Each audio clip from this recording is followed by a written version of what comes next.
5년 만에 다시 밟은 인천국제공항의 공기는 한솔이의 기억보다 더 습하고 무거웠다.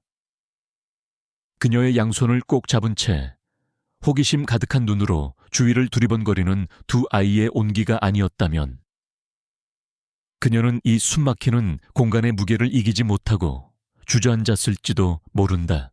엄마, 비행기 또 타고 싶어요. 구름 위에서 솜사탕 먹는 것 같았어요. 딸 혜운이가 맑은 목소리로 제잘거렸다.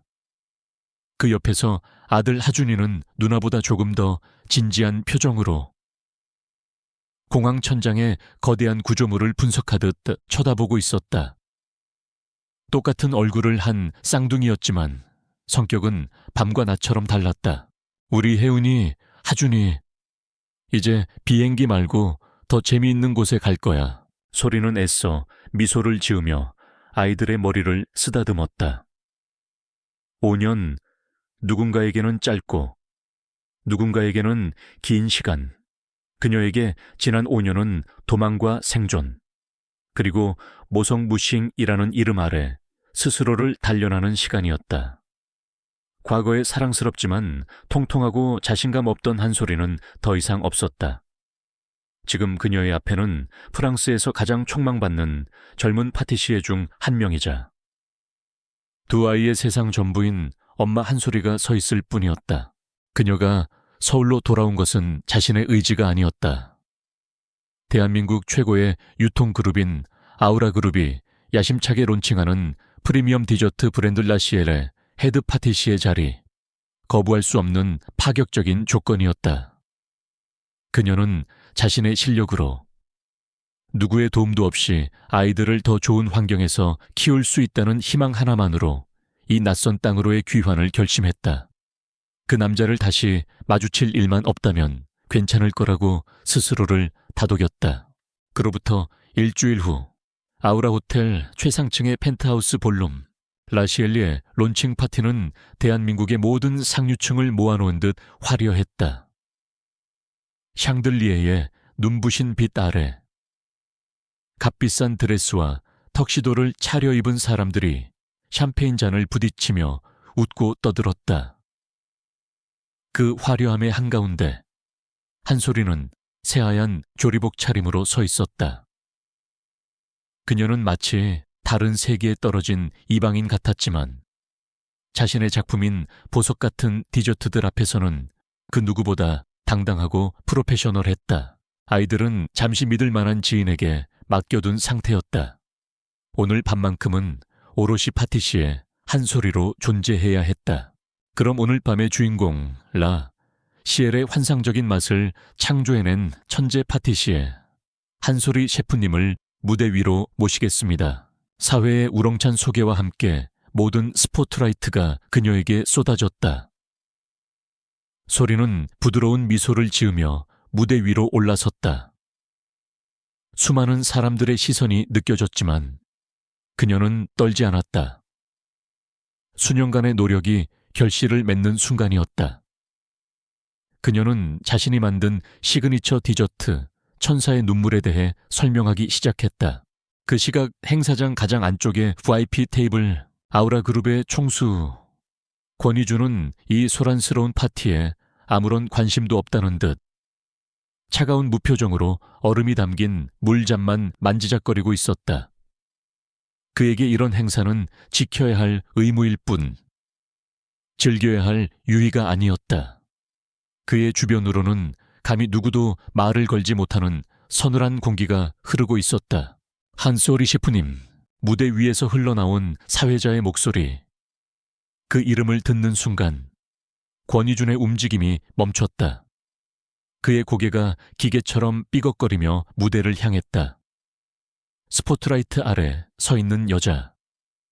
5년 전보다 살이 빠지고 촌스러웠던 머리 모양은 세련된 단발로 바뀌어 있었다. 어딘가 모르게 낯설었지만 겁에 질린 듯 하면서도 꿋꿋했던 그 눈빛. 그는 단 한순간도 잊은 적 없는 바로 그 눈빛이었다. 5년 전 그날 밤의 기억이 봉인된 상자에서 뛰쳐나온 악령처럼 그의 머릿속을 헤집었다. 약에 취해 흐릿했던 시야. 낯선 여자의 달콤한 체향, 그리고 다음 날 아침 죄책감과 배신감 속에서 맞이해야 했던 차가운 침대. 소리 역시 무대 위에서 연설을 하던 중 객석의 수많은 얼굴들 사이에서 그를 발견하고 말았다. 이 땅에서 가장 마주치고 싶지 않았던 단 한 사람. 그녀의 프로페셔널한 미소가 순간 얼어붙었다. 손에 쥔 마이크가 미세하게 떨렸다. 거대한 행사장의 소음이 한순간에 사라지고 세상에는 오직 그와 그녀 두 사람만이 남은 것 같았다. 시간을 넘어, 수많은 사람들을 넘어 두 사람의 시선이 허공에서 날카롭게 부딪혔다. 소리는 가까스로 정신을 차렸다. 그녀는 새로 태어난 한 소리였다. 더 이상 과거에 발목 잡혀 무너지지 않겠다고 수없이 다짐했다. 그녀는 떨리는 목소리를 가다듬고 완벽하게 연설을 마친 뒤 무대에서 내려왔다. 하지만 심장은 금방이라도 터져 나올 듯 미친 듯이 뛰고 있었다. 그녀는 사람들의 축하 인사를 뒤로하고 잠시 안정을 찾기 위해 주방으로 향했다. 하지만 복도를 채 빠져나가기도 전에 거대한 그림자가 그녀의 앞을 가로막았다. 권희준이었다. 한소리씨. 그의 목소리는 5년 전과 똑같이 아무런 감정도 담겨있지 않아 더욱 서늘하게 들렸다. 소리는 심호흡을 하고 고개를 들었다. 권희준 총재님, 이렇게 뵙게 되어 영광입니다. 그녀는 일부러 그의 직함을 부르며 거리를 두었다. 그의 날카로운 시선이 그녀의 얼굴을 샅샅이 훑었다. 5년이군. 말 한마디 없이 사라졌지. 그것은 질문이 아닌 사실의 확인이었다. 소리의 심장이 쿵 내려앉았다. 변명할 말을 찾지 못해 입술을 달싹이는 순간이었다. 아마 청가한 목소리가 복도를 울렸다. 잠시 한눈을 판 보모를 피해 혜은이가 풍선을 쫓아 달려나온 것이었다. 아이는 엄마를 발견하고는 환하게 웃으며 달려와 그녀의 다리 뒤에 쏙 숨었다. 그리고는 자기 앞에 서 있는 키 크고 무서워 보이는 남자를 동그란 눈으로 빼꼼히 쳐다보았다. 그 순간 복도의 모든 공기가 얼어붙었다. 권희준의 강렬했던 시선이 소리의 얼굴에서 그녀의 다리 뒤에 숨은 작은 아이에게로 천천히 내려갔다. 작고 하얀 얼굴, 오밀조밀한 이목구비, 그리고 자신과 똑 닮은 고집스러워 보이는 눈매. 그의 머릿속에서 모든 조각들이 미친 속도로 맞춰지기 시작했다. 5년이라는 시간, 어림잡아 5살은 되어 보이는 아이. 그의 얼음 같던 표면에 처음으로 균열이 생겨났다. 그의 눈동자가 경악과 의심, 그리고 형언할 수 없는 감정의 폭풍으로 흔들렸다. 하연아, 이리 와. 소리는 새파랗게 질린 얼굴로 황급히 아이를 품에 안아 들었다. 아이의 얼굴을 본 그의 표정 변화를 그녀는 놓치지 않았다. 심장이 발밑까지 떨어지는 것 같았다. 소란을 피워 죄송합니다. 총재님, 그녀는 떨리는 목소리로 사과하며 도망치듯 그에게서 등을 돌렸다. 권희준은 그녀를 잡지 않았다. 그는 그 자리에 못 박힌 듯 서서 아이를 안고 황급히 사라지는 소리의 뒷모습을 멍하니 바라볼 뿐이었다. 파티의 소음은 아득하게 멀어졌다. 그의 머릿속은 온통 방금 전 아이의 얼굴로 가득 차 있었다. 그는 주먹을 불끈 쥐었다. 그는 5년 전 그날 밤의 비밀을 알고 있었다. 그것이 누군가에 의해 계획된 함정이었다는 것. 그리고 자신이 그 함정에 빠진 피해자이자 동시에 누군가에게 상처를 준 가해자였다는 사실을. 그리고 이제 그날의 결과일지도 모르는 존재가 눈앞에 나타났다. 어느새 그의 곁으로 다가온 비서가 조용히 그의 지시를 기다렸다. 권희준은 시선을 돌리지 않은 채 얼음보다 차가운 목소리로 명령했다. 찾아내. 저 여자와 저 아이에 대한 모든 것. 하나도 빠짐없이. 사냥이 시작되었다. 파티가 끝나고 아우라 호텔 최상층. 권희준의 개인 집무실에는 무거운 침묵만이 감돌았다. 그는 거대한 통유리 창 앞에 서서 발밑에 잠들지 않는 도시를 내려다보고 있었다. 하지만 그의 눈은 화려한 야경이 아닌 5년 전의 흐릿한 기억과 방금 전 마주친 작은 아이의 얼굴을 집요하게 쫓고 있었다. 그의 충직한 비서 김민석 실장이 소리 없이 들어와 그의 등 뒤에 섰다. 공재님, 말해. 권희준은 돌아보지 않은 채 말했다. 한소리 씨, 5년 전 그날 이후 일주일 뒤에 프랑스 파리로 출국했습니다. 르꼬르동 블루를 수석으로 졸업하고 몇몇 유명 레스토랑에서 경력을 쌓았습니다. 3년 전부터는 자신의 작은 디저트 숍을 열어 젊은 파티시에들 사이에서 꽤 유명해진 것 같습니다. 재정적으로 깨끗하고 지난 5년간 국내의 누구와도 특별한 교류는 없었습니다. 김 실장의 보고는 언제나처럼 간결하고 정확했다. 그는 잠시 멈췄다가 가장 중요한 부분을 보고했다. 그리고 아이가 둘 있습니다. 아들과 딸, 이란성 쌍둥이입니다. 권희준의 어깨가 미세하게 굳어졌다. 이름은 하준, 해운. 프랑스 외곽의 작은 시립병원에서 태어났습니다. 출생신고서에 부친란은 비어 있습니다. 김 실장은 마지막으로 결정적인 한마디를 덧붙였다. 아이들의 생일은 총재님께서 그날 밤 그 호텔에 묵으셨던 날로부터 정확히 9개월 뒤입니다. 권희준은 천천히 몸을 돌렸다. 그의 얼굴에는 어떤 감정도 읽을 수 없었지만 그의 눈빛은 어두운 심연처럼 깊어져 있었다. 사진은 김 실장은 말없이 태블릿 PC를 내밀었다. 화면에는 공원에서 해맑게 웃고 있는 두 아이의 사진이 떠 있었다. 딸 혜운이는 엄마를 닮아 사랑스러운 미소를 짓고 있었고 아들 하준이는 권희준은 숨을 삼켰다. 무심한 듯 시크한 표정, 날카로운 턱선, 모든 것을 꿰뚫어 보는 듯한 깊은 눈매. 그것은 자신의 어린 시절 사진을 보는 것 같은 착각을 불러일으킬 정도였다. 그는 왜 이제야 나타난 것일까? 돈이 목적이었다면 아이들이 태어났을 때 이미 연락을 해왔어야 했다. 복수 5년 동안 조용히 자신의 실력을 쌓아온 여자가 이제 와서 복수를 하려 한다고 모든 것이 의문투성이었다. 그는 한솔이라는 여자의 의도를 전혀 알 수 없었다. 그래서 더 위험하게 느껴졌다. 한편 파티장에서 도망치듯 빠져나온 소리는 자신의 작은 오피스텔에 돌아와서도 한참 동안이나 공포에 떨어야 했다. 잠든 아이들의 얼굴을 보자 5년 전 그날의 악몽이 생생하게 되살아났다. 그날 아침 그녀는 낯선 호텔 방에서 홀로 눈을 떴다. 머리는 깨질 듯 아팠고 지난밤의 기억은 안개처럼 흐릿했다. 옆자리는 차갑게 비어 있었다. 그녀가 공포와 수치심에 떨며 옷을 챙겨 입을 때 침대 옆 탁자 위에 놓인 하얀 봉투를 발견했다. 봉투 안에는 수표 다발과 함께 차가운 명조체로 타자된 쪽지가 들어있었다. 이 정도면 충분하겠지. 다시는 내 눈앞에 나타나지 마라. 그 쪽지를 보는 순간 그녀의 세상은 무너져 내렸다.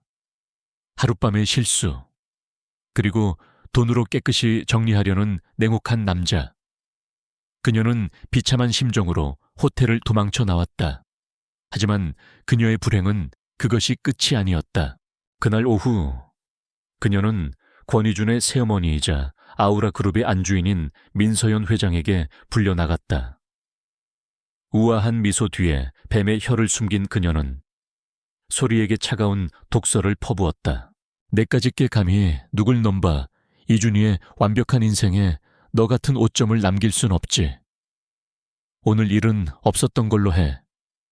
만약 입이라도 뻥끗하거나 다시 이준희 앞에 나타나면 너뿐만 아니라 네 가족들 인생까지 전부 진흙탕에 처박아 버릴 테니까 알아들어 민서현은 마치 자비를 베푸는 것처럼 말했다.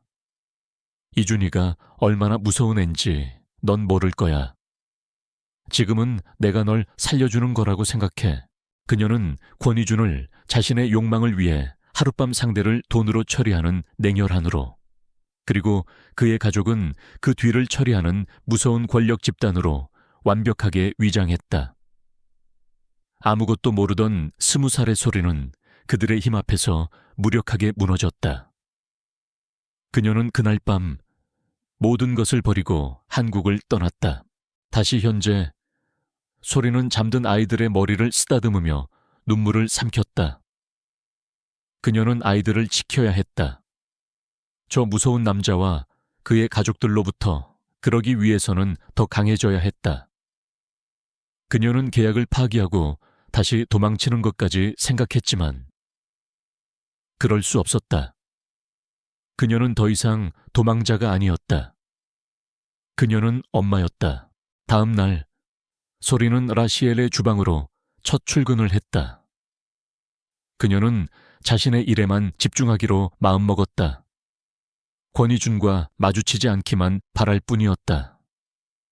하지만 그녀의 바람은 출근 첫날부터 무참히 깨졌다. 오후에 열린 주간보고 회의. 헤드 파티시에인 그녀는 당연히 참석해야 했다.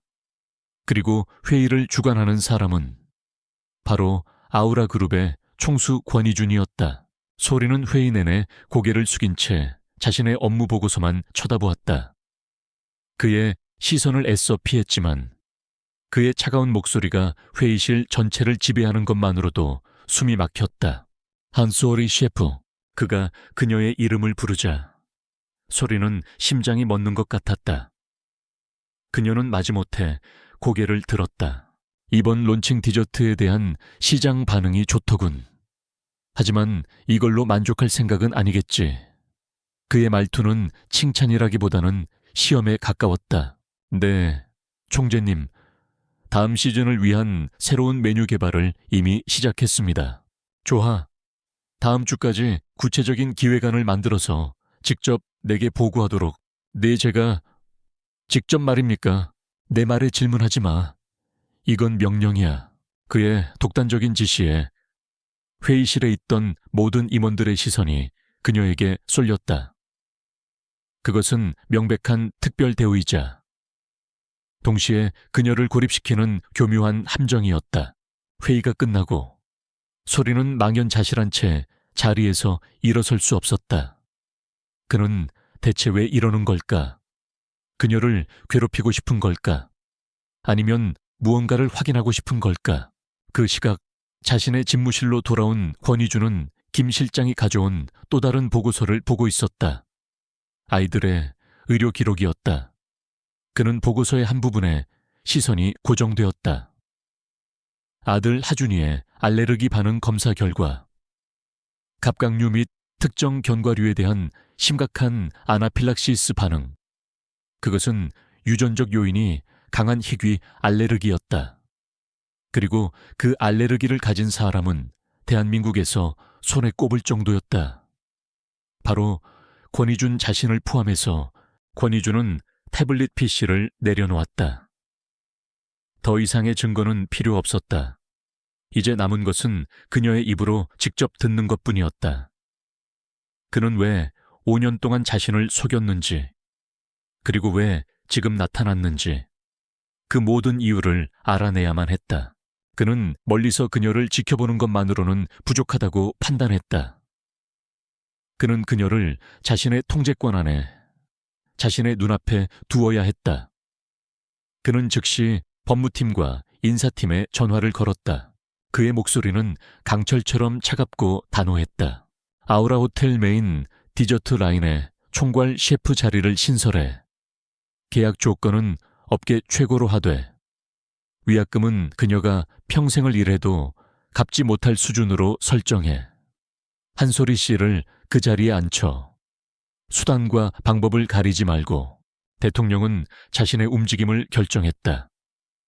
게임은 더 이상 조사가 아니었다. 그것은 소유에 관한 것이었다. 그는 그녀를 그의 거미줄로 끌어들이고 있었고 그녀는 그것이 얼마나 벗어날 수 없는지 전혀 몰랐다. 권희준의 명령이 떨어진 후 아우라 그룹의 법무팀과 인사팀은 한편의 교향곡처럼 완벽하게 움직였다. 그들은 라시엘 브랜드의 합작 투자 계약서에서 아무도 신경 쓰지 않았던 사소한 독소 조항들을 찾아내 부풀렸다. 파트너사의 불투명한 자금 흐름, 브랜드 소유권 분쟁의 가능성 등 그럴듯한 명분들이 차곡차곡 쌓였다. 일주일 후 라시엘의 긴급 파트너 회의가 소집되었다. 한소리는 헤드 파티시에로서 당연히 그 자리에 참석해야 했다. 회의실의 분위기는 시작부터 살얼음판 같았다.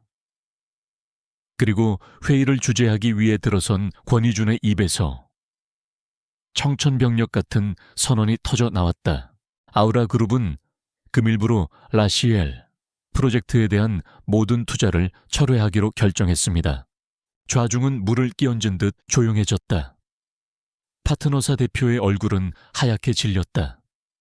아니, 총재님, 그게 갑자기 무슨 말씀이십니까? 전략적 재검토 결과 우리는 더 이상 외부 브랜드와의 합작이 아닌 아우라 그룹의 이름을 내건 독자적인 프리미엄 디저트 브랜드를 론칭하는 것이 더 효율적이라는 결론을 내렸습니다. 라시엘의 한국 내 모든 사업은 오늘부로 종료됩니다.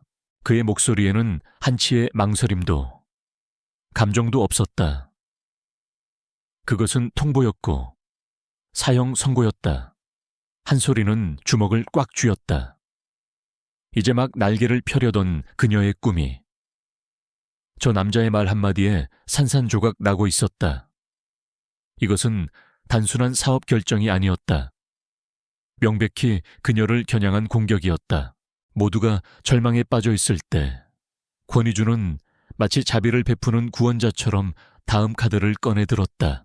물론 아우라 그룹은 디저트 사업을 포기하는 것이 아닙니다.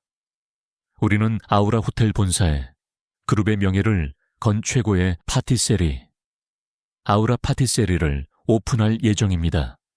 그리고 그의 차가운 시선이 정확하게 한소리에게 와서 꽂혔다. 우리는 한소리 셰프를 아우라 파티세리의 총괄 셰프로 영입하고 싶습니다. 그는 파격적인 조건을 제시했다. 라시엘과는 비교도 되지 않는 연봉, 완전한 창작의 자유, 그리고 싱글맘인 그녀가 절대 거부할 수 없는 조건, 아우라 그룹 임직원, 아파트 제공 및 사내 보육시설 최우선 이용권. 한소리 셰프의 재능을 높이 평가하고 있습니다.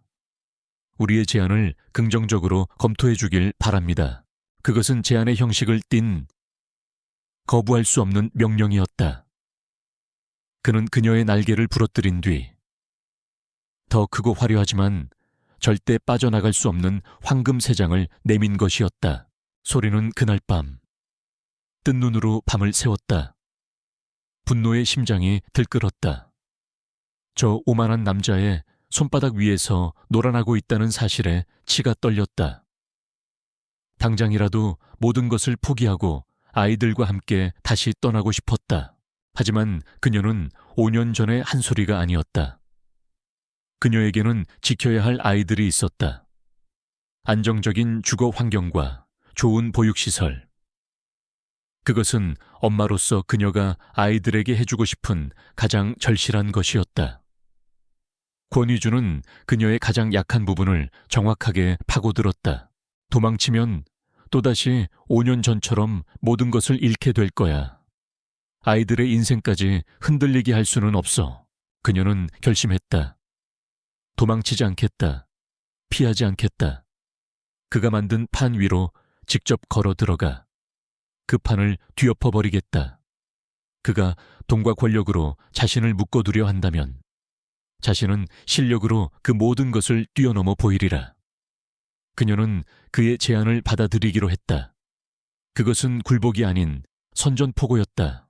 다음 날 소리는 권희준의 집무실에서 그와 단둘이 마주 앉았다. 거대한 책상 너머에 앉은 그는 마치 모든 것을 가진 제왕처럼 보였다. 현명한 결정이군. 아우라 그룹은 재능에 대해서는 확실하게 보상하지. 그의 거만한 말투에 소리는 고개를 빳빳이 들고 그의 눈을 똑바로 쳐다보았다. 저는 보상을 받으러 온 것이 아닙니다. 총재님, 제 일을 하러 온 겁니다. 제가 원하는 것은 단 2가지입니다. 첫째, 제 주방 일에 일절 간섭하지 마십시오. 둘째, 제 사생활을 존중해 주십시오. 그녀의 당돌한 태도에 권희준의 눈썹이 미세하게 꿈틀거렸다. 그는 잠시 그녀를 쳐다보다가 입가에 희미한 미소를 띠며 대답했다. 사생활이 회사에 영향을 미치지 않는 한 나는 관심 없어.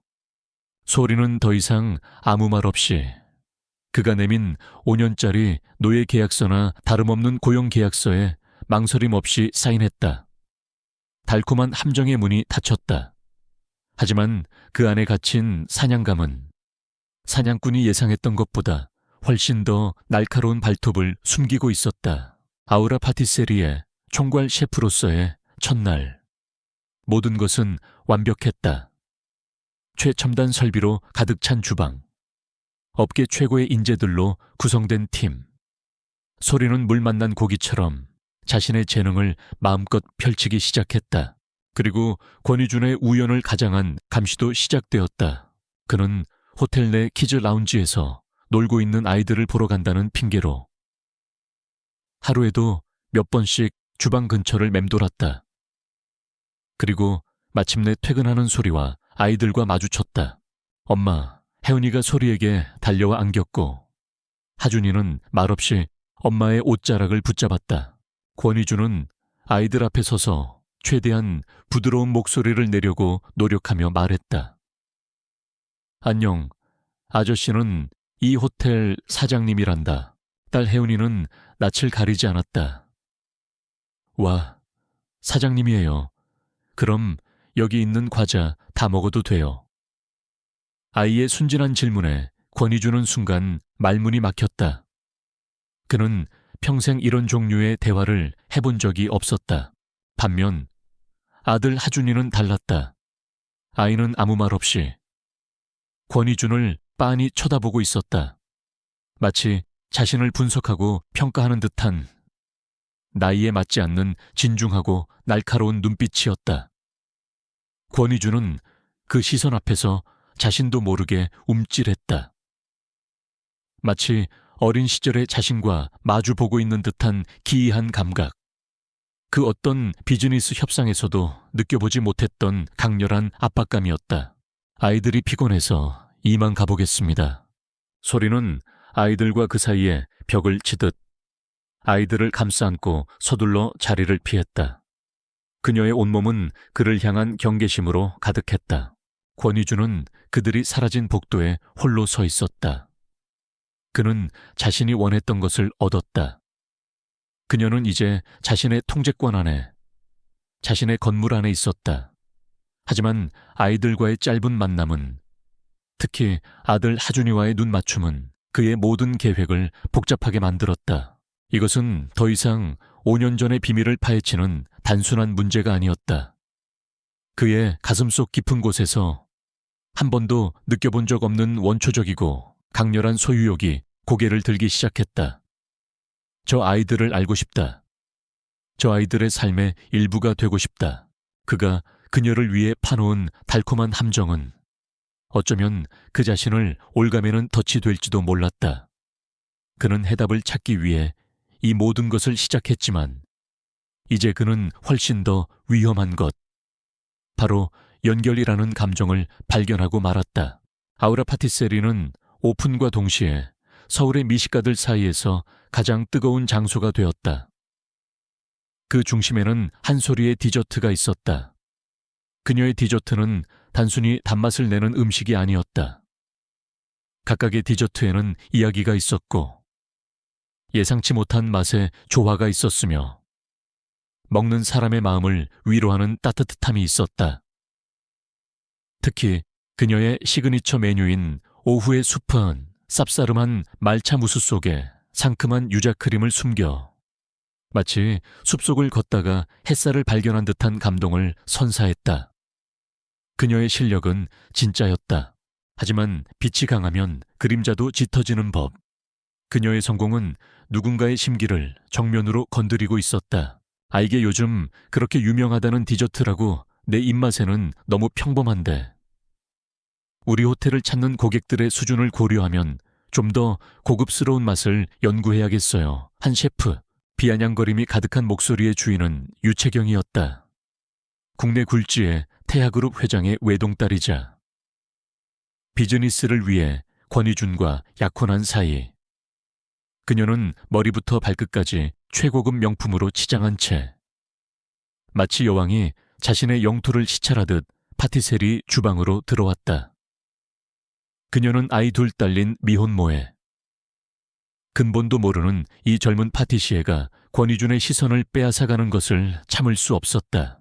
소리는 그녀의 무례한 평가의 표정 하나 바꾸지 않고 대답했다. 소중한 의견 감사합니다.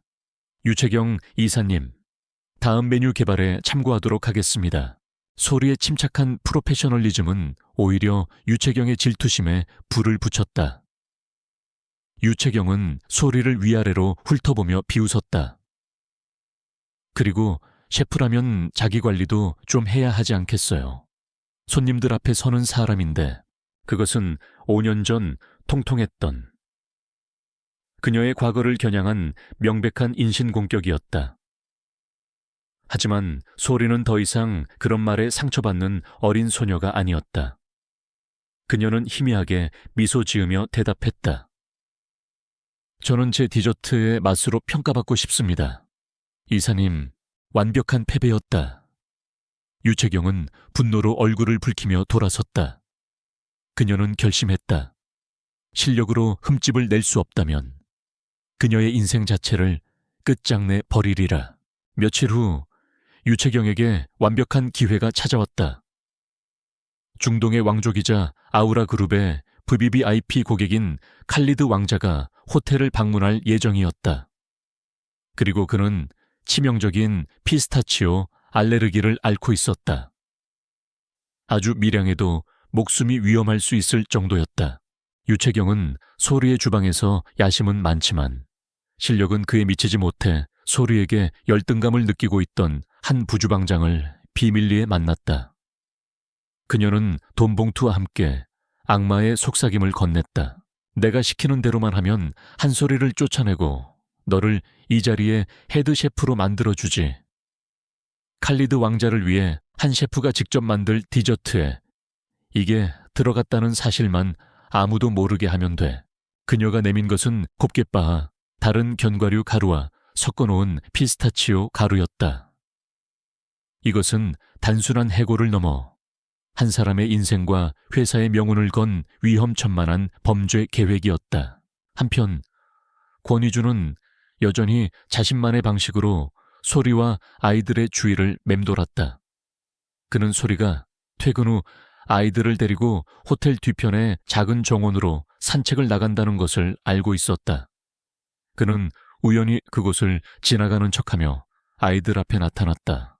안녕. 혜은이는 그를 보자마자 달려와 종알거렸다. 사장님 아저씨, 오늘은 무슨 일 하셨어요? 돈 많이 버셨어요? 아이 70년자. 아이의 순수한 질문에 권희준의 입가에 자신도 모르는 미소가 스쳐 지나갔다. 그는 하준이에게도 시선을 돌렸다. 하준이는 여전히 경계심을 풀지 않은 채 그를 빤히 바라보고 있었다. 권희준은 아이의 시선에서 세상의 모든 것을 의심하고 분석하던 자신의 어린 시절을 보았다.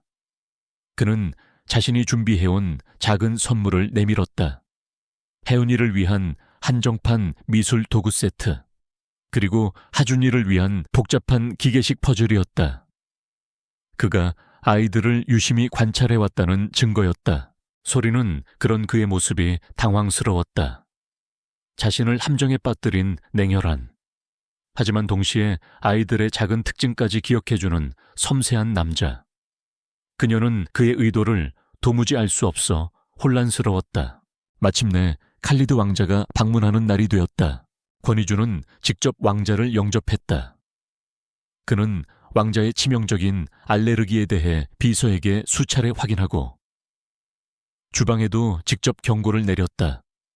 그의 완벽주의적인 성격이 드러나는 순간이었다.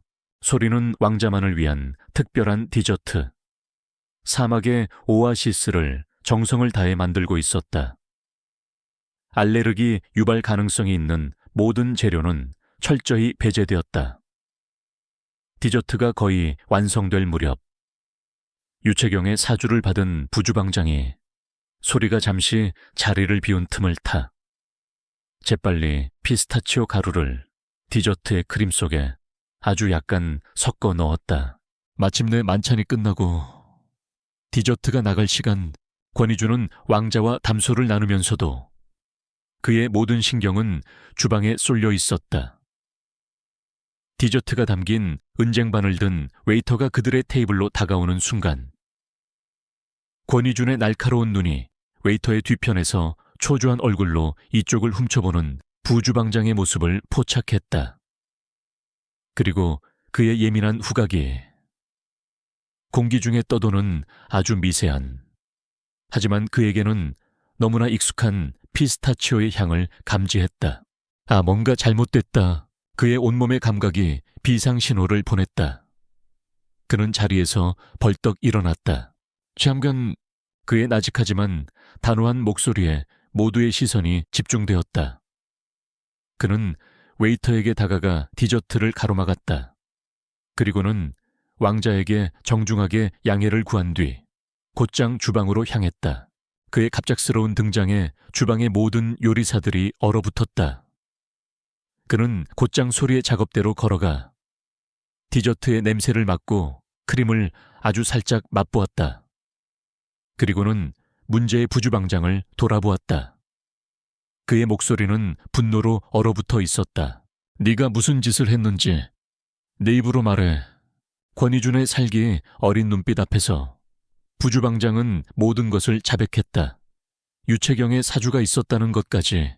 소리는 온몸의 피가 빠져나가는 것 같았다.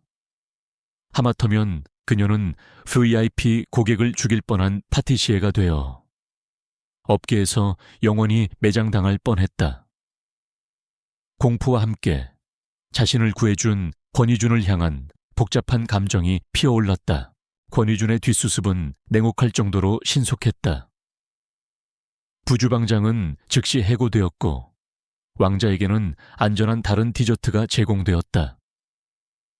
주방 밖에서는 아무도 이 끔찍한 사건을 눈치채지 못했다.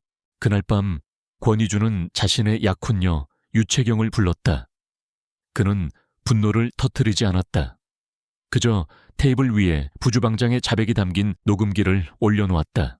우리의 약혼은 비즈니스였지. 채경 씨, 나는 야망 있는 파트너는 환영하지만 내 사업과 내 사람을 위험에 빠뜨리는 저급한 암투를 벌이는 여자는 파트너로 둘 생각 없어. 그는 차갑게 선언했다.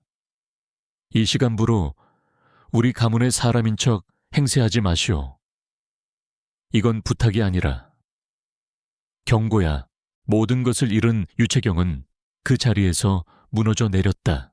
늦은 밤 텅 빈 주방을 정리하던 소리는 깊은 생각에 잠겨 있었다. 그때 주방 입구에 권위준이 나타났다. 둘 사이에는 어색한 침묵이 흘렀다. 이전과는 다른 종류의 긴장감이었다. 그는 사과하는 법을 모르는 남자였다. 하지만 그는 자신만의 방식으로 그녀를 걱정하고 있었다. 괜찮나? 그의 나직한 질문에 소리는 고개를 들어 그를 보았다. 그녀는 처음으로 그에게서 냉혹한 폭군이 아닌 다른 모습을 보았다. 자신을 함정에 빠뜨렸지만 동시에 자신을 지켜준 남자. 수천 개의 질문이 그녀의 눈에 떠올랐다. 왜, 요? 그녀의 질문은 모든 것을 포함하고 있었다. 왜 나를 함정에 빠뜨렸으며 왜 나를 구해줬느냐는 권위준은 그녀의 질문에 직접적으로 대답하지 않았다. 그는 그저 읽을 수 없는 깊은 눈으로 그녀를 한참 동안 바라보다가 나지막이 말했다. 아이들한테 가봐. 그는 그 말만 남기고 돌아섰다. 홀로 남은 소리는 더욱 깊은 혼란에 빠졌다. 그는 풀 수 없는 수수께끼 같았다. 그녀 공포의 근원이었지만 이제는 이상하게도 그녀의 안전이 되어버렸다. 이 전쟁터는 그녀가 상상했던 것보다 훨씬 더 복잡해지고 있었다. 평범한 화요일 오후였다.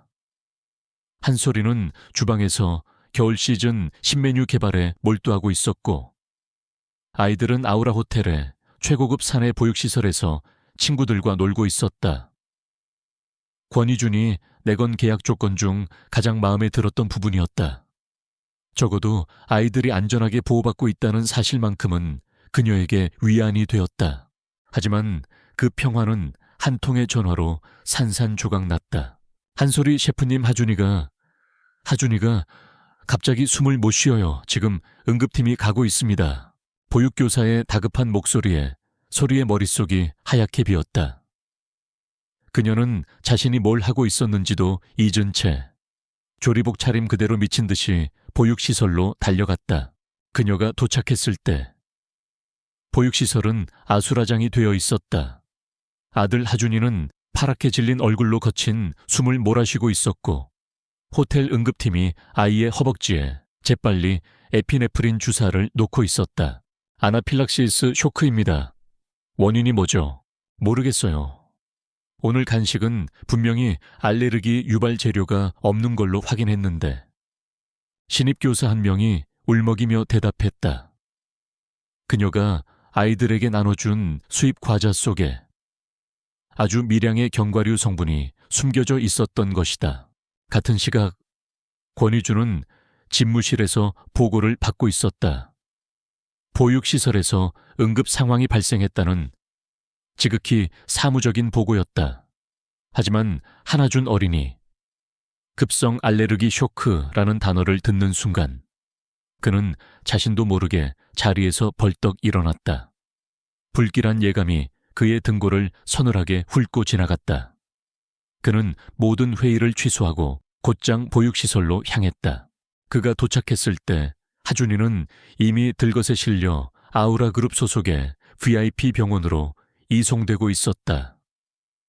소리는 넋이 나간 사람처럼 아들의 손을 붙잡고 구급차에 함께 올라탔다. 그리고 권희준은 마치 그림자처럼 자신의 차로 그 뒤를 따랐다. 병원 응급실 의사가 소리에게 다급하게 물었다. 보호자분, 아이가 이전에 이런 적이 있었습니까?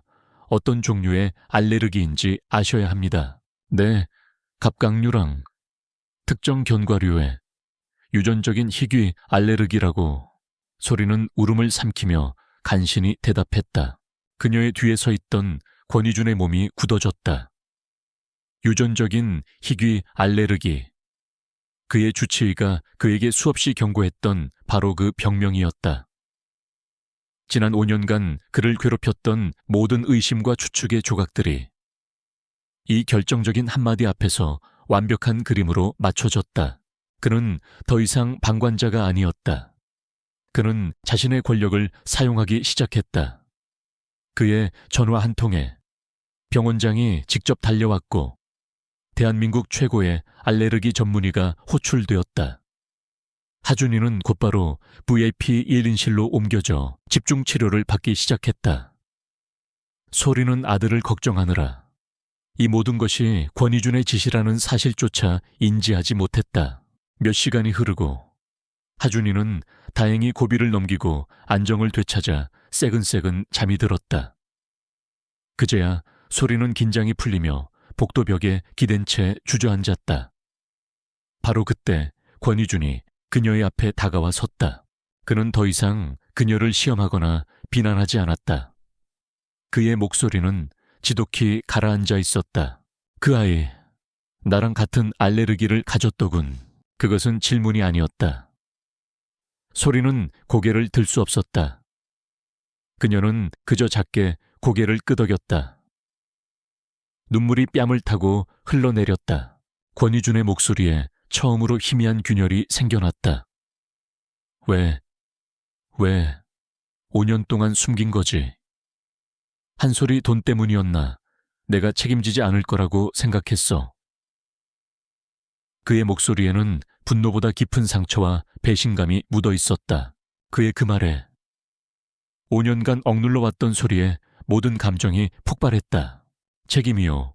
그녀는 울음 섞인 목소리로 외쳤다. 돈다발과 함께 다시는 눈앞에 나타나지 말라는 쪽지 한 장 던져주는 게 당신이 말하는 책임인가요? 권희준의 눈이 커졌다. 무슨 소리야, 돈 쪽지. 모르는 척하지 마세요. 그날 이후 당신네 새어머니가 나를 찾아와서 어떻게 협박했는지 당신은 모르겠죠. 당신과 당신 가족들 인생에 나 같은 오점을 남길 수 없다며 다시 한번 당신 앞에 나타나면 우리 가족까지 전부 망가뜨려 버리겠다고 했어요. 당신은 그런 짓까지 할 수 있는 무서운 사람이라고. 그녀는 지난 5년간의 공포와 서러움을 모두 토해냈다. 내가 도망친 건 아이들을 숨기기 위해서가 아니었어요. 당신과 당신의 그 무서운 가족들로부터 내 아이들을 지키기 위해서였단 말입니다. 권희준은 거대한 망치로 머리를 맞은 듯한 충격에 휩싸였다. 돈과 쪽지, 그리고 새어머니의 협박. 그는 아무것도 몰랐다. 그는 그저 그날 아침 그녀가 자신을 이용하고 말없이 사라졌다고만 생각했다. 진실은 너무나 명확했다. 5년 전 그를 약에 취하게 만들어 스캔들을 일으키려 했던 새어머니. 그 계획이 실패하고 예상치 못한 임신이라는 결과로 이어지자 그녀는 그 모든 증거를 없애기 위해 소리를 협박해서 쫓아냈던 것이다. 그의 분노는 이제 새로운 주인을 찾았다. 그의 모든 분노는 자신을 기만하고 5년이라는 시간 동안 자신의 아이들을 빼앗아간 새어머니 민서연 회장을 향했다. 그는 잠든 아들의 얼굴이 보이는 병실 유리창 너머를 한참 동안 바라보았다. 그리고 지쳐서 울고 있는 소리를 내려다보았다. 5년간 그들 사이에 놓여있던 오해와 공포의 벽이 이 순간 완전히 허물어져 내렸다. 그는 미안하다는 말 대신 그의 방식대로 약속했다. 이제 2번 다시 당신과 아이들을 해치는 사람은 없을 거야. 내가 약속하지.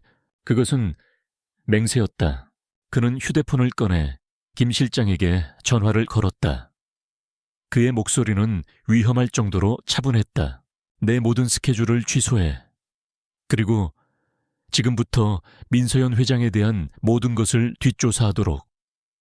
지난 5년간 그녀가 한 모든 일들 단 하나도 빠짐없이 비밀은 밝혀졌고 진짜 적의 얼굴이 드러났다. 권희준의 목표는 이제 한 소리의 비밀을 파헤치는 것이 아니라 자신의 새로운 가족을 지키고 그들을 갈라놓았던 원흉을 심판하는 것으로 바뀌었다. 전쟁은 새로운 국면으로 접어들고 있었다. 한하준이 병원에 입원해 있는 동안 권희준의 세계에는 작은 균열이 생겨나고 있었다.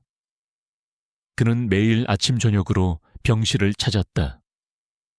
처음에는 어색한 침묵 속에서 잠든 아이의 얼굴만 쳐다볼 뿐이었지만 시간이 지나면서 그는 조금씩 아버지의 역할을 서툴게 흉내내기 시작했다.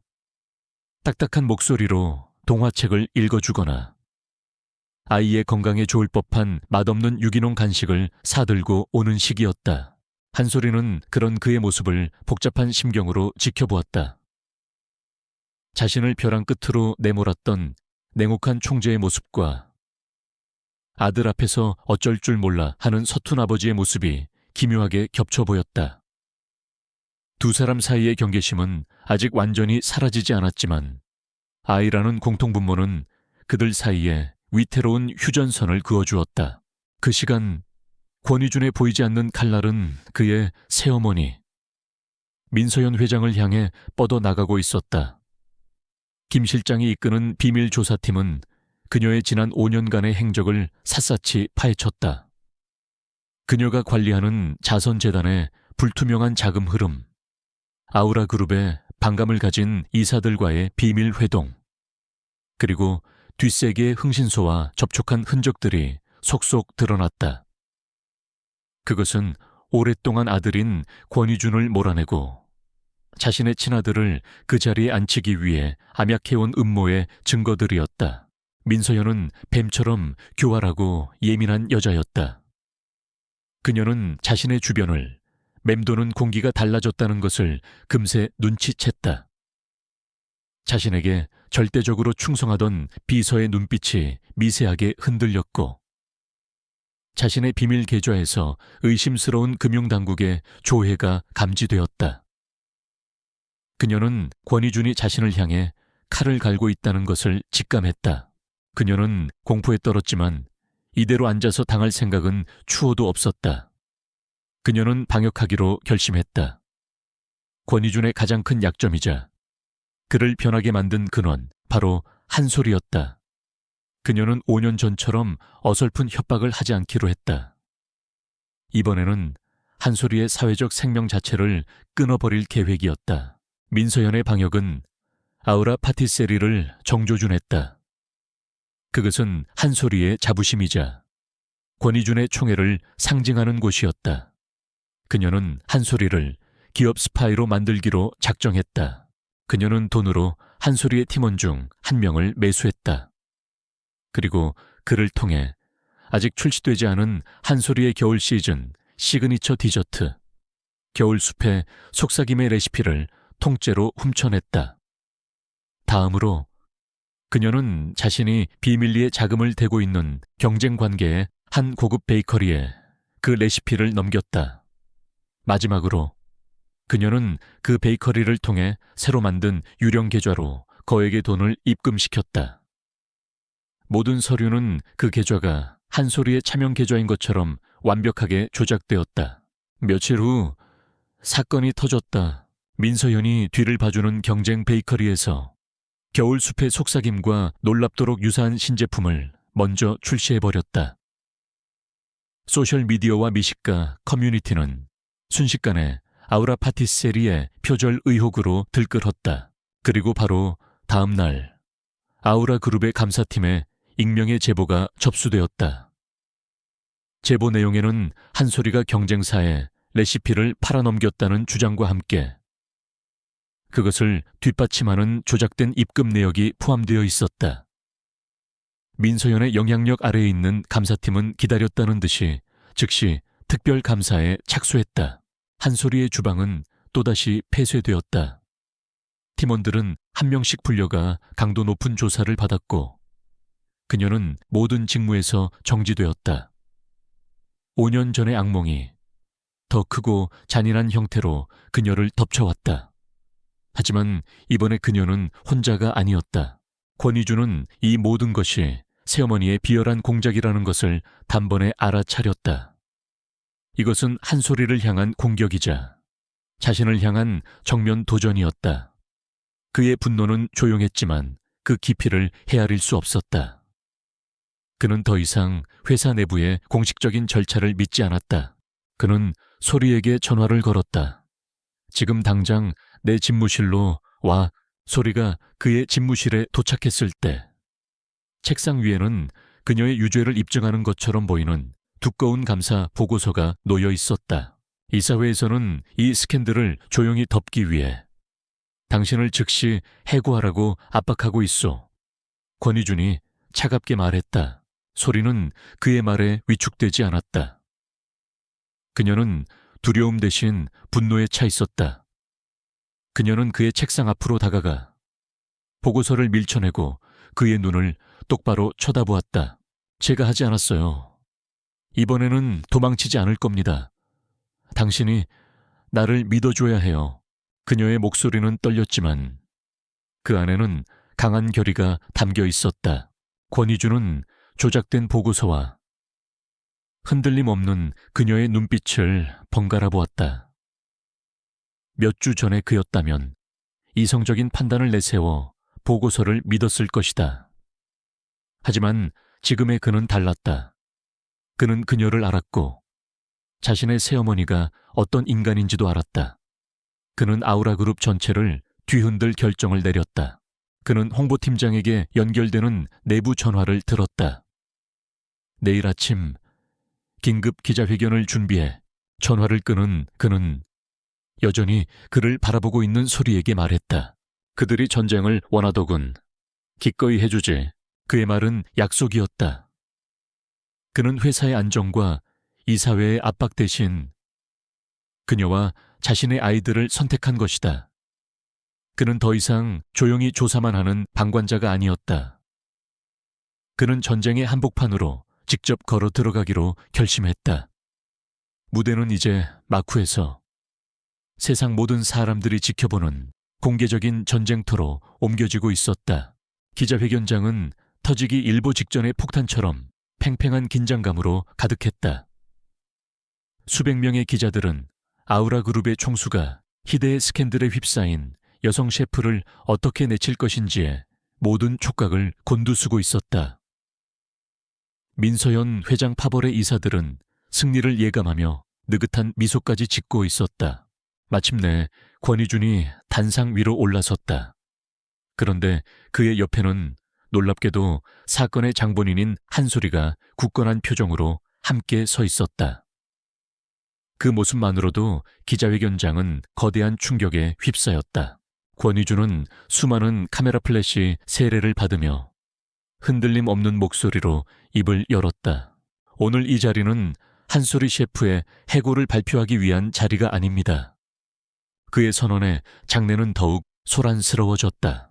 이번 표절 시비는 아우라 그룹의 핵심 자산과 레시피를 노린 악의적인 산업 스파이 행위의 결과물입니다. 한소리 셰프는 가해자가 아닌 이 비열한 공격의 가장 큰 피해자입니다. 따라서 아우라 그룹은 그녀의 모든 혐의를 공식적으로 부인하며 그녀에게 그룹 차원의 모든 지원을 아끼지 않을 것임을 분명히 밝힙니다. 그는 거기서 멈추지 않고 전쟁을 선포했다.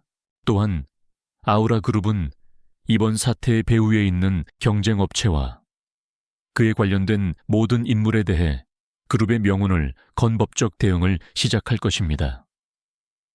회사의 자산과 인재를 공격하는 자는 그 누구든 용서하지 않겠습니다.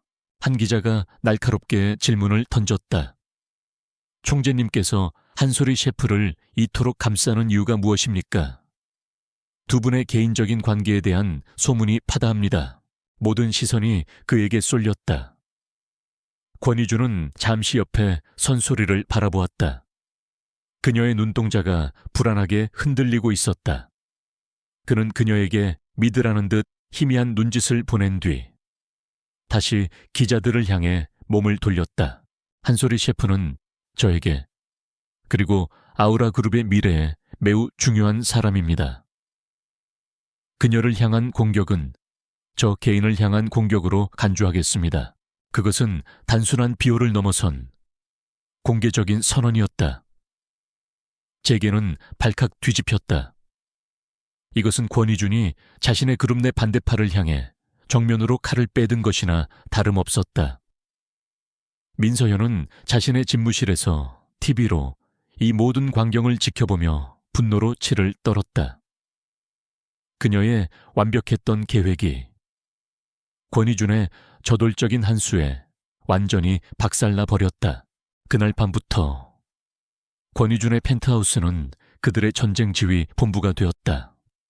외부의 모든 도청과 감시로부터 안전한 유일한 공간이었다.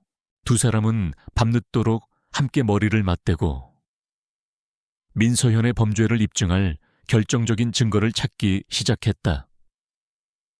소리는 자신의 레시피 개발 과정과 주방 내부의 동선을 상세히 설명하며 정보가 유출될 수 있었던 경로를 짚어주었다.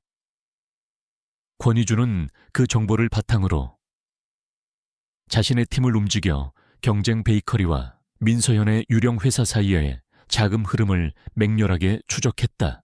총재와 셰프라는 직업적 경계는 희미해졌다. 그들은 이제 공동의 목표를 가진 동지였다. 강요된 동거와도 같은 시간 속에서 그들은 서로의 새로운 모습을 발견하기 시작했다. 권희준은 밤샘 작업으로 지쳐 소파에서 잠든 소리에게 말없이 자신의 재킷을 덮어주었다. 그리고 그녀가 깨어났을 때 그의 서툰 솜씨로 끓인 따뜻한 차가 테이블 위에 놓여 있었다. 소리는 그가 아무도 보지 않을 때 휴대폰에 저장된 아이들의 사진을 보며 희미하게 미소 짓는 모습을 보았다. 아이들 또한 그들의 관계를 바꾸는 중요한 촉매제였다. 하준이가 퇴원한 후 아이들의 안전을 위해 당분간 펜트하우스에서 함께 지내게 되었다. 권희주는 이제 더 이상 어색한 방문객이 아니었다. 그는 아이들과 함께 식사를 했고 전보다 훨씬 자연스러운 목소리로 책을 읽어주었으며 혜은이의 끝없는 질문에 성심껏 대답해 주었다. 어느 날 저녁 하준이가 자신이 받은 기계식 퍼즐을 풀다가 막히자 말없이 그것을 들고 권희준에게 다가갔다. 권희준은 아무 말 없이 아이를 자신의 무릎에 앉히고 함께 퍼즐을 풀기 시작했다. 아들의 작은 손과 자신의 큰 손이 맞닿아 복잡한 톱니바퀴를 함께 맞춰 나가는 모습, 그것은 부자후지 사이에 오고 간 그 어떤 말보다도 더 깊은 교감의 순간이었다. 소리는 멀리서 그 모습을 바라보며 자신도 모르게 가슴이 따뜻해지는 것을 느꼈다. 그녀는 자신이 그토록 두려워했던 남자에게서 아이들이 그토록 원했던 아버지의 모습을 보고 있었다. 피곤과 긴장이 극에 달했던 어느 늦은 밤, 권희주는 처음으로 그녀에게 자신의 약한 모습을 드러냈다. 어머니는 내가 아주 어릴 때 돌아가셨소.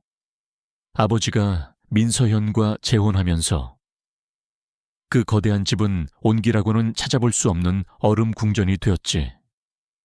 나는 누구도 믿지 않고 누구에게도 마음을 주지 않는 법을 배우며 자랐소. 그의 고백은 그의 차가운 가면 뒤에 숨겨진 깊은 외로움과 상처를 보여주었다. 소리는 처음으로 그를 동정했다. 그녀는 자신과 그가 서로 다른 방식으로 세상에 의해 상처받은 외로운 영혼이라는 것을 깨달았다. 오해와 상처 아래 묻혀있던 5년 전의 끌림이 서서히 수면 위로 떠오르기 시작했다. 늦은 밤, 노트북 화면 위로 증거 자료를 분석하던 두 사람의 머리가 가까워졌다. 동시에 고개를 든 그들의 시선이 허공에서 마주쳤다. 둘 사이의 공기가 순간 팽팽하게 당겨졌다. 5년 전 그날 밤의 기억이 이제는 아픈 상처가 아닌 강렬했던 연결의 감각으로 되살아났다. 먼저 시선을 피한 것은 소리였다. 그녀의 뺨이 붉게 달아올랐다. 마침내 그들의 노력이 첫 번째 결실을 맺었다. 권희준의 팀이 민서현의 신복 중 한 명이 조작된 계좌에 돈을 입금하는 은행의 CCTV 영상을 확보한 것이다. 결정적인 증거는 아니었지만 민서현의 꼬리를 잡을 수 있는 첫 번째 단서였다. 해냈어요. 소리는 기쁨을 참지 못하고 자신도 모르게 그의 팔을 붙잡았다. 권희준은 그녀의 손을 뿌리치지 않았다. 오히려 그는 그녀의 어깨를 가볍게 감싸 안았다. 그 작은 몸짓 하나가 수만 마디의 말보다 더 큰 위로와 연대감을 느끼게 했다. 두 사람은 조용한 펜트하우스에서 발 아래 펼쳐진 도시의 불빛을 함께 내려다보고 있었다. 그들은 이제 더 이상 불안한 동맹이 아니었다. 신뢰와 공동의 목표로 뭉쳐진 파트너였다. 그리고 그 이상의, 아직은 둘 다 애써 외면하고 있는 더 깊은 감정의 싹이 트고 있었다. 전쟁은 아직 끝나지 않았지만 그들 사이에는 새로운 희망의 새벽이 밝아오고 있었다. 권희준과 한소리의 위태로운 동맹은 이제 하나의 잘 짜인 팀처럼 움직이기 시작했다. 그들은 더 이상 과거의 상처에 얽매이지 않았다. 그들의 시선은 오직 하나의 목표, 바로 공동의 적인 민서현을 향해 있었다. 권희준은 5년 전 그날의 진실을 완벽하게 재구성하기 위해 그날 아우라 호텔에서 일어났던 모든 기록을 다시 검토하라고 지시했다. 직원 근무 기록, 보안 로그, 호텔바의 신용카드 결제 내역까지. 그는 거대한 데이터의 산속에서 민서현이 남겼을지 모르는 아주 작은 균열을 찾고 있었다. 이상합니다. 소리가 5년 전의 기억을 더듬으며 말했다. 그날 파티가 시작되기 전에 호텔배에서 칵테일을 딱 한 잔 마셨어요. 그런데 평소보다 훨씬 더 빨리 취기가 오르고 머리가 어지러웠던 기억이 나요. 그냥 피곤해서 그런가 보다 하고 넘겼는데 그녀의 작은 증언은 수사의 방향을 바꾸는 결정적인 단서가 되었다. 김 실장의 보고가 뒤를 이었다. 총재님, 그날 한소리 씨에게 칵테일을 서빙했던 바텐더는 다음날 바로 이 일을 그만뒀습니다. 퇴직금 외에 출처를 알 수 없는 거액의 현금이 그의 계좌로 입금된 기록이 있습니다. 그리고 공교롭게도 한소리 씨가 앉았던 바의 구석 자리를 비추는 CCTV는 정확히 그 시간대에 10분간 영상 기록이 손상되어 있습니다. 너무나 많은 그것은 더 이상 우연이 아니었다. 누군가 의도적으로 그녀에게 약을 탄 것이 분명했다. 나도 마찬가지였어. 권희준이 나지막이 말했다. 그날 밤 객실로 무료 서비스라며 칵테일이 한 잔 배달됐지. 그걸 배달했던 룸서비스 직원 역시 다음날 그만뒀더군. 모든 퍼즐 조각이 하나의 그림을 가리키고 있었다. 그들의 만남은 우연이 아니었다. 처음부터 끝까지 완벽하게 계획된 함정이었다. 이제 그들에게는 그 함정을 설계한 자의 지시를 따른 실행자의 증언이 필요했다. 사라진 바텐더, 권희준은 아우라그룹의 모든 정보망과 사설 조사팀을 총동원해 그의 행방을 추적했다. 남자는 모든 기록을 지우고 유령처럼 살고 있었지만 결국 그의 꼬리가 잡혔다. 그는 죄책감에 시달리며 동해의 한 작은 항구 도시에서 이름도 바꾸고 숨어 지내고 있었다. 권희준과 한소리는 직접 그를 찾아갔다. 허름한 횟집에서 일하고 있던 남자는 5년 만에 나타난 두 사람을 보고 귀신이라도 본 것처럼 새파랗게 질렸다. 저는 아무것도 모릅니다. 저한테 왜 이러십니까? 그는 처음에는 완강히 부인했다. 권희준이 위압적으로 그를 몰아붙이려던 순간 소리가 그의 앞을 막아섰다. 그녀는 협박 대신 자신의 상처를 꺼내 보였다. 당신이 타준 그 칵테일 한 잔 때문에 제 인생은 완전히 바뀌었어요. 저는 지난 5년간 도망자처럼 살아야 했고 제 아이들은 아빠가 누군지도 모르고 자랐어요. 제발 저희에게 무슨 일이 있었던 건지 진실을 말해주세요. 그녀의 눈물 섞인 진솔한 고백은 그 어떤 협박보다도 강하게 남자의 마음을 흔들었다. 그는 결국 무너져 내렸다. 남자는 모든 것을 털어놓았다. 그는 도박빚에 시달리고 있었다.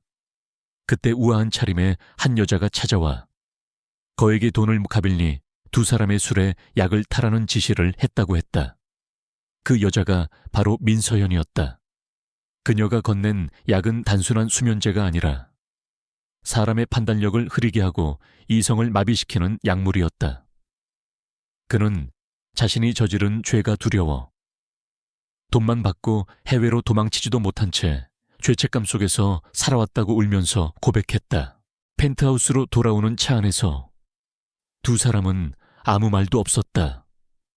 바텐더의 증언으로 5년 전 그날 밤의 모든 진실이 비로소 제 모습을 드러냈다.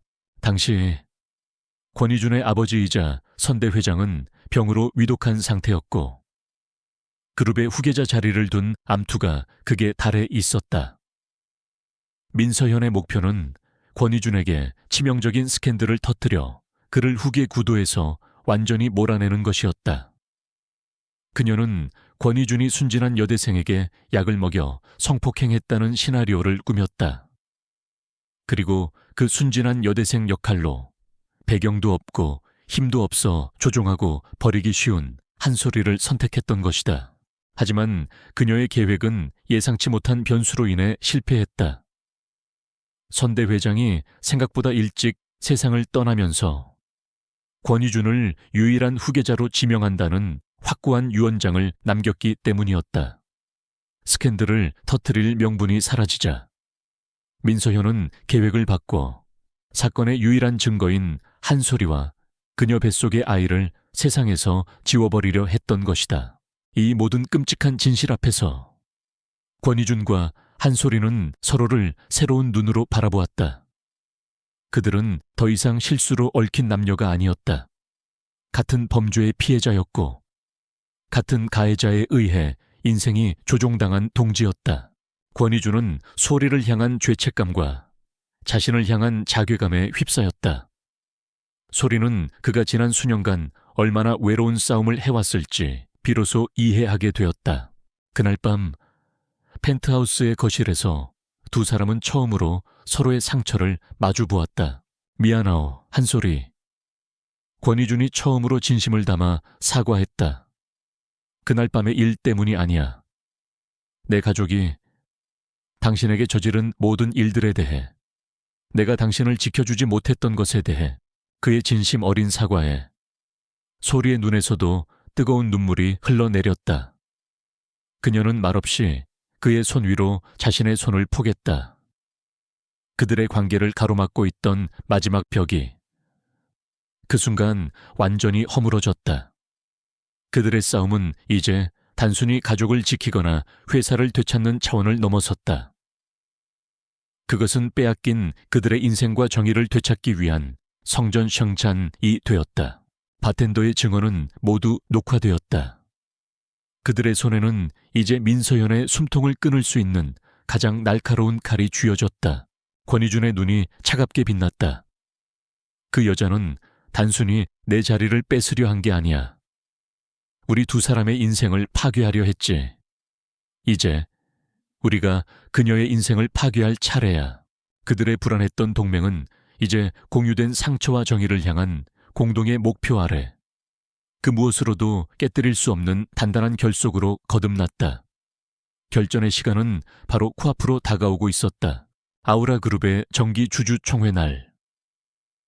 호텔 연회장은 마치 전쟁 직전의 사령부처럼 팽팽한 긴장감이 흘렀다. 한쪽에는 그룹의 실질적인 안주인이자 이사회의 절반 이상을 장악한 민서현 회장과 그녀의 아들 권태민이 승리를 자신하는 듯 여유로운 미소를 짓고 있었다. 반대편에는 최근 스캔들로 위기에 몰린 것처럼 보이지만 여전히 흔들림 없는 눈빛의 권위준 총재가 소수의 충신들과 함께 자리를 지키고 있었다. 이날의 하이라이트는 경영 쇄신 및 총수 교체 안건이었다. 민서현 측이 권위준을 몰아내기 위해 수년간 준비해온 마지막 카드였다. 그녀는 권위준이 최근의 스캔들로 리더십에 심각한 타격을 입었고 독단적인 경영으로 회사에 손해를 끼쳤다고 주장할 예정이었다. 주총이 시작되고 민서현 측의 변호사가 무대에 올라 준비된 각본대로 권위준을 공격하기 시작했다. 그는 한솔이의 레시피 유출 사건을 교묘하게 왜곡하며 권위준이 사적인 감정으로 회사에 막대한 손해를 끼친 무능한 경영자라고 매도했다. 그녀가 장악한 이사들은 계획된 것처럼 동조하는 발언을 쏟아냈다. 분위기는 완전히 민서현에게 유리하게 흘러가고 있었다. 권위준은 모든 공격을 묵묵히 듣고만 있었다. 그의 침묵은 패배를 인정하는 것처럼 보였고 민서현의 입계는 승자의 미소가 번졌다. 마침내 그녀가 직접 연단에 올라 이 모든 혼란을 수습하고 자신의 아들 권태민을 새로운 리더로 추대해야 한다고 열변을 토하기 시작했다. 존경하는 주주 여러분, 아우라 그룹은 지금 위기에 처해 있습니다. 우리는 과거의 실수를 바로잡고 새로운 비전을 제시할 강력한 리더십이 필요합니다. 제 아들 권태민이야말로 그녀의 연설이 절정에 달한 순간이었다. 권위준이 조용히 손을 들었다. 의장, 발언 기회를 주시겠습니까? 주주 여러분께 진정한 과거의 실수가 무엇이었는지 보여드릴 영상이 있습니다. 민서현의 얼굴이 순간 굳어졌다. 하지만 이미 늦었다. 권희준의 신호에 따라 연 회장의 모든 대형 스크린이 일제히 켜졌다. 화면에 나타난 것은 동해의 허름한 횟집이었다. 그리고 그곳에서 5년 전 사라졌던 바텐더가 눈물을 흘리며 모든 것을 고백하는 영상이 재생되기 시작했다. 민서현 회장님이 시켰습니다. 두 사람의 술에 약을 타라고. 스캔들을 만들어서 권희준 총재님을 몰아내려고. 장내는 물을 끼얹은 듯 조용해졌다. 모든 시선이 연단 위에 민서현에게 쏠렸다. 그녀의 얼굴은 새하얗게 질려 있었다. 영상은 거기서 끝나지 않았다. 화면은 5년 전. 민서현이 어린 한솔이를 자신의 저택으로 불러내 협박하던 날의 CCTV 영상으로 바뀌었다. 음성은 없었지만 공포에 질려 떠는 소리의 모습과 그녀를 향해 도끼 서린 표정으로 무언가를 말하는 민서현의 모습은 모든 것을 설명해주고 있었다. 이것이 민서현 회장님께서 말씀하시는 과거의 실수의 진실입니다. 권희준의 차가운 목소리가 연 회장을 울렸다. 그분은 단순히 제 자리를 탐낸 것이 아닙니다. 자신의 야망을 위해 무고한 두 사람의 인생을 파괴하고 그룹 전체를 기만했습니다. 민서현은 이성을 잃고 비명을 질렀다. 거짓말, 전부 조작된 영상이야. 저 여자가 저놈을 꼬드겨서 나를 모함하는 거라고. 그녀의 발아기차에 끝나기도 전에 연 회장의 문이 열리며 경찰들이 들이닥쳤다. 그들은 곧장 연단으로 올라와 망연자실한 민서현에게 차가운 수갑을 채웠다. 증거인멸 및 교사 혐의였다. 모든 것이 끝났다.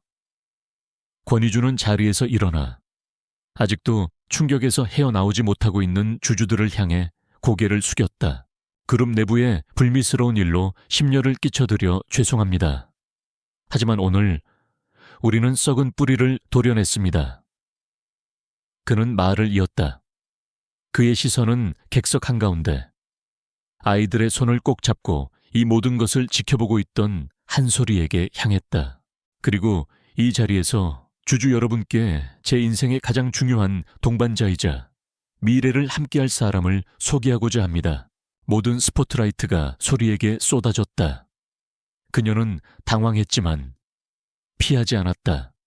권희준은 무대에서 내려와 인파를 가르고 그녀에게로 걸어왔다.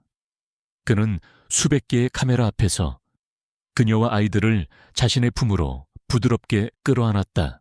이 사람이 바로 아우라 그룹의 진정한 안주인이자 제 아이들의 어머니 한솔이입니다. 공식적인 선언이었다. 그는 단순히 그녀의 누명을 벗겨준 것이 아니었다. 그는 세상 앞에서 그녀와 아이들을 자신의 가족으로 공표했다. 하준이와 혜은이의 존재, 즉 아우라 그룹의 유일한 적통 후계자들의 등장은 권희준의 지위를 그 무엇으로도 흔들 수 없는 반석 위에 올려놓았다. 민서현의 몰락과 새로운 후계자의 등장은 주주총회표의 모든 안건을 무의미하게 만들었다. 권희준을 향한 모든 공격은 힘을 잃었고 그의 리더십은 오히려 더욱 공고해졌다. 그날 밤 펜트하우스의 넓은 거실에는 모처럼 따뜻한 웃음소리가 가득했다. 아이들은 오늘 있었던 큰 소동은 모두 잊은 채 새로 생긴 아빠와 장난치기에 바빴다. 소리는 발코니에 서서 자신을 위해 모든 것을 건 남자의 넓은 등을 바라보고 있었다. 길고 길었던 전쟁이 끝났다. 그녀는 더 이상 도망자도 숨어 지내는 미혼모도 아니었다. 그녀는 자신의 자리를 되찾았다. 권희준이 그녀에게 다가와 말없이 그녀의 어깨를 감쌌다. 이제 다 끝났소. 네. 이제 다 끝났네요. 두 사람은 나란히 서서 서울의 야경을 내려다보았다. 5년 전 그들을 비극으로 몰아넣었던 바로 그 도시의 불빛이었다. 하지만 이제 그 불빛은 더 이상 차갑거나 위협적이지 않았다. 그것은 그들이 함께 만들어갈 새로운 미래를 축복하는 것처럼 따뜻하고 아름답게 빛나고 있었다. 주주총회의 폭풍이 지나간 후 세상은 아우라 그룹의 새로운 이야기에 열광했다. 악독한 계모의 몰락과 5년 만에 돌아온 두 아이와 그 어머니를 감싸하는 젊은 총수의 러브스토리는 한동안 모든 언론의 헤드라인을 장식했다. 권희준의 이미지는 냉혹한 기업계에서 자신의 가족을 지키기 위해 모든 것을 건 로맨티시스트로 탈바꿈했다. 아이러니하게도 민서현이 그를 무너뜨리기 위해 시작했던 스캔들은 오히려 그의 입지를 그 어느 때보다도 굳건하게 만들어주었다. 법의 심판은 신속했다. 민서현과 그녀의 아들 권태민을 비롯한 모든 공모자들은 자신들의 죄에 합당한 대가를 치르게 되었다. 권희준은 이복 동생인 권태민에게 마지막 자비를 베풀었다. 그는 모든 사건이 어머니의 헛된 야망에서 비롯되었음을 참작하여 그에게 막대한 위자료와 함께 그룹의 모든 직위에서 물러나 자신만의 인생을 살 기회를 주었다. 그의 복수는 더 이상 파괴를 향하지 않았다. 그는 이제 새로운 것을 지키고 건설하는 사람이 되어 있었다. 권희준의 펜트하우스는 더 이상 차가운 전쟁 지휘 본부가 아니었다. 그곳은 서툴지만 따뜻한 가족의 보금자리로 변해가고 있었다. 아침 식사 시간에는 기업 총수 권희준이 어설픈 솜씨로 팬케이크를 태우는 진풍경이 벌어졌고, 저녁 시간에는 한솔이가 무릎이 까진 혜운이를 다정하게 안아주는 법을 그에게 가르쳐 주었다. 권희준과 하준이 사이에는 여전히 많은 말이 오가지 않았지만 두 사람은 거실 한복판에서 며칠 밤낮으로 복잡한 레고성을 함께 조립하며 그들만의 언어로 소통했다. 한솔이는 그런 그들의 모습을 보며 지난 5년간 아이들에게 주지 못했던 아버지의 빈자리가 채워지는 것을 느끼며 조용히 미소 지었다. 모든 전쟁이 끝나고 평화가 찾아왔을 때 두 사람은 비로소 서로를 마주볼 시간을 갖게 되었다. 어느 날 밤, 아이들이 모두 잠든 후 소리는 와인잔을 들고 발코니에 서 있는 권희준에게 다가갔다. 이제 정말 괜찮은 걸까요? 그녀의 목소리에는 아직 희미한 불안감이 남아있었다. 저는 당신의 세상에 어울리는 사람이 아니에요. 아이들의 엄마라는 역할 말고 제 자신으로 이곳에 서 있어도 되는 건지. 권희준은 그녀의 손을 부드럽게 감쌌다. 지난 5년 동안 나는 살아남기 위해 싸웠소. 단 하루도 편히 잠든 적이 없었지. 하지만 당신과 아이들이 돌아온 후 나는 처음으로 사는 것이 무엇인지 배우고 있어. 아이들의 엄마로서의 당신도 물론 중요하지만 나는 당신이 필요해. 한솔이, 텅 비어있던 내 세상을 채워줄 당신이라는 사람이. 그것은 그가 태어나서 처음 해보는 진심 어린 고백이었다. 며칠 후 그는 그녀를 아우라 파티세리로 불렀다. 영업이 끝난 주방은 고요하고 평화로웠다. 그곳은 그녀의 재능이 빛을 발하고 그들의 전쟁이 시작되었던 두 사람에게는 특별한 의미가 있는 공간이었다. 그는 그녀에게 세상에 단 하나뿐인 디저트를 만들어 달라고 부탁했다. 새로운 시작이라는 주제로 소리는 의아해하면서도 그를 위해 자신의 모든 영감을 담아 눈처럼 하얀 크림 위에 새벽 이슬을 머금은 작은 새싹 모양의 머랭을 올린 아름다운 디저트를 만들었다. 아주 마음에 드는군. 권희준이 말했다. 그는 디저트 옆에 벨벳 상자 하나를 조용히 내려놓았다. 상자 안에는 그녀의 디저트 위에 올라간 새싹 모양을 그대로 본떠 만든 다이아몬드 반지가 새벽빛처럼 반짝이고 있었다. 그는 그녀의 앞에 한쪽 무릎을 꿇었다. 그의 눈에는 그 어떤 비즈니스를 할 때보다도 더 진지하고 간절한 빛이 담겨 있었다. 한솔이, 지난 5년간 나는 그저 생존했을 뿐이오. 당신과 아이들이 내게 사는 법을 가르쳐 주었소. 나와 함께 진짜 가족을 만들어주지 않겠소. 나와 결혼해 주시오. 그의 진심 어린 청혼에 소리는 행복의 눈물을 흘리며 고개를 끄덕였다. 길고 길었던 상처의 치유가 완성되는 순간이었다. 에필로그 그로부터 1년 후 서울 근교의 한적한 주택가.